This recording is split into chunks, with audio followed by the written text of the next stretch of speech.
Mic లో వినిపించదు. Hi అండి, మీ పేరు? సహస్ర. సో మరి లాస్ట్ 5 years లో దాదాపుగా 785 హస్బెండ్లని వైఫ్ చంపేశారు. ఇది ఓన్లీ నార్త్ సైడ్ జరిగింది మాత్రమే. 5 సంవత్సరాలలో. మరి దీని మీద మీ అభిప్రాయం ఏంటి? 5 ఏళ్లలో ఇంతమందిని చంపారంటే కారణాలు ఏం లేదు. వాళ్ళు హెరాసిడ్ పెడితే చంపారా, లేకపోతే వీళ్ళకి ఏమైనా లింకులు ఉంటే చంపారా, లేకపోతే ఆస్తులు ఉంటే చంపారా, ఆస్తులు కూడా ఏమైనా అత్తమామ కాడ గొడవలాడుకొని చంపారా, ఏం కారణాలు ఏం లేవు. నార్త్ ఇండియన్లో మాత్రం అంతమందిని అయితే చంపారు. బాబు ఎక్కువ శాతం ఇందులో బాయ్ ఫ్రెండ్ల ఇష్యూసే ఉన్నాయని చెప్పి అంటున్నారు. 80% అదే సర్వేలో తేలేదు. 80% బాయ్ ఫ్రెండ్స్. మరి వాళ్ళతోనే వెళ్ళిపోవచ్చు. వీళ్ళని ఎందుకు చంపడం? వీళ్ళని ఎందుకు? ఇప్పుడు నువ్వు ఆ రాష్ట్రం వదిలి వెళ్ళిపోయావు అనుకో, ఆ ఊరు అదంతా వదిలేసి ఫోన్ నెంబర్ ఒకటి చేంజ్ చేసుకున్నావు అనుకో, వాడు ఎక్కడ పట్టుకోలేడు నిన్ను. పోయిందిలే పేడ వదిలిపోయింది అనుకుంటాడు. లేకపోతే భార్య పోయిందని బాధపడతాడు. నీ మీద ఎక్కువ ప్రేమ ఉన్నవాడైతే, నేను ఎక్కువ ప్రేమించిన వాడైతే. అంతేగాని ఈ చంపటాలు ఇవన్నీ ఎందుకు? అసలు ఎందుకని ఈ రకంగా ఆడవాళ్ళు ఈ రకంగా తయారవుతున్నారు?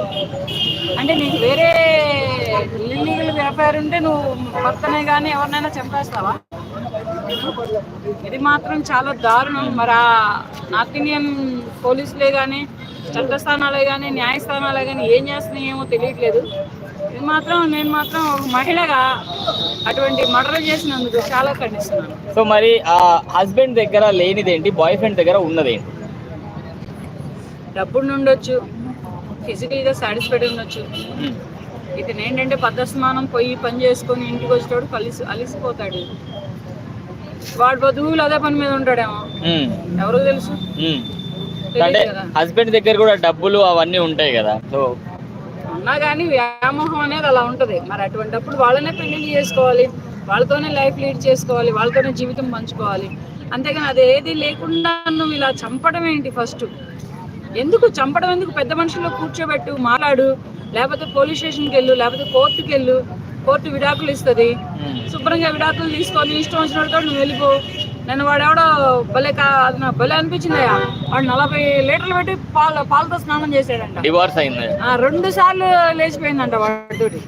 2 సార్లు లేచేటువంటి పురుషులు ఉన్నారు ఈ జనరేషన్లో. వదిలేసిందని ఈ చంపడం ఏంటి? చంపడం వలన వీళ్ళు ఉన్నట్టు బాయ్ ఫ్రెండ్ తోటి వీళ్ళు సుఖపడతారా? వీళ్ళని ఒక జైలు వేస్తారు, వీళ్ళని ఒక జైలు వేస్తారు. ఈ జైలు నుంచి బయటకు వచ్చినప్పుడు వయసు అయిపోద్ది. ఇంక వీళ్ళు చేసేది ఏంటి? వీళ్ళు సుఖపడేది ఎక్కడ? ఏ రకంగానైనా టార్చర్ కానీ అరెస్ట్ కానీ ఉంటే ఫస్ట్ పెద్ద మనుషుల్లో పెట్టండి. పెద్ద మనుషుల వల్ల కాలేదా, పోలీస్ స్టేషన్కి వెళ్ళండి. పోలీస్ స్టేషన్ వల్ల కాలేదా, కలెక్టర్లు ఉన్నారు, ఎమ్మెల్యేలు ఉన్నారు, ఇవన్నీ మించిన న్యాయస్థానాలు ఉన్నాయి. వీళ్ళందరి దగ్గరికి ఎవరి దగ్గరికి వెళ్ళినా మీ సమస్య పరిష్కారం అవుదా? ఎమ్మెల్యే పరిష్కరించలేడా? కలెక్టర్ పరిష్కరించలేడా? పోలీసులు పరిష్కరించలేరా? Family members పరిష్కరించలేరా? అదే న్యాయస్థానాలు పరిష్కరించలేవా? ఇన్ని రకాలటువంటి అవకాశాలు పెట్టుకొని ఇవన్నీ తీసి పక్కన పెట్టేసి వాడితోటి ఎవరితోటో క్షణికావేశం కోసం కట్టుకున్న భర్తని క్షణికావేశంలో చంపేస్తున్నారు. ఈ చంపడం ఎట్లా ఉందంటే ఇంట్లోకి వెళ్ళి బాండి పై మీద పెట్టి పోపేసినంత ఈజీగా చంపేస్తున్నారు. ఎంత ఈజీగా చంపేస్తున్నారు అన్నమాట. ఏందనేది అర్థం కావట్లేదు. పోపేస్తేనో లేకపోతే ఏదైనా మిక్సీలో ఏమన్నా పిండేస్తేనో అన్నట్టుగా చంపేస్తున్నారు. మరి ఆడవాళ్ళకి ఏం కావాలంటారు? అబ్బాయిలు పెళ్లిళ్ళు చేసుకుంటే చాలా వరకు తప్పుంది. ఒకప్పుడు చాలా కట్టుదిట్టాల్లో భయభ్రాంతులలో ఒక నడిగట్టినట్టు పెంచేవాళ్ళు. ఇప్పుడు అలా ఎవరు పెంచట్లా, వదిలేస్తున్నారు. ఫ్రీడమ్ ఇచ్చింది దేనికంటే మగవాళ్ళకి ఏదైనా సాధించడానికి, చదువుకోవడానికి, ఉద్యోగాలు సాధించడానికి, బిజినెస్లలో సాధించడానికి, తర్వాత ఎక్కడికైనా దేశ విదేశాలు తిరగడానికి. అంతేగాని పెళ్లిళ్ళు చేసుకొని బాయ్ ఫ్రెండ్ కోసం భర్తను చంపడానికి ఫ్రీడమ్ ఇవ్వాల. వేరే మగవాళ్ళతోటి లేనిపోని కాంటాక్ట్స్ పెట్టుకోవడానికి ఫ్రీడమ్ ఇవ్వాల. వేరే భర్తని ఇంట్లో పెట్టుకొని వేరే మగవాడితోటి శారీరకంగా సంబంధాలు పెట్టుకోవడానికి ఫ్రీడమ్ ఇవ్వాల. దీనికి ఏ కోర్టులు ఎటువంటి ఫ్రీడమ్ ఇవ్వవు. కానీ అటువంటి వాటికి కూడా కోర్టు ఫ్రీడమ్ ఇచ్చినప్పుడు చంపడం ఎందుకు? వెళ్ళిపో, శుభ్రంగా వాడిని తీసుకొని వెళ్ళిపో. వాడికి ఇసుకు పుట్టినాడు, నిన్ను చంపేస్తాడు. లేకపోతే నీకు ఇసుకు పుట్టినాడు, వాడిని చంపేయి. అంతేగాని మధ్యలో ఈ అమ్మాయి కూడా ఏం చేశాడు చంపేయడానికి? పెళ్లి చేసుకున్న భర్త ఏం చేశాడు చంపేయడానికి? ఇలా తయారయ్యారు.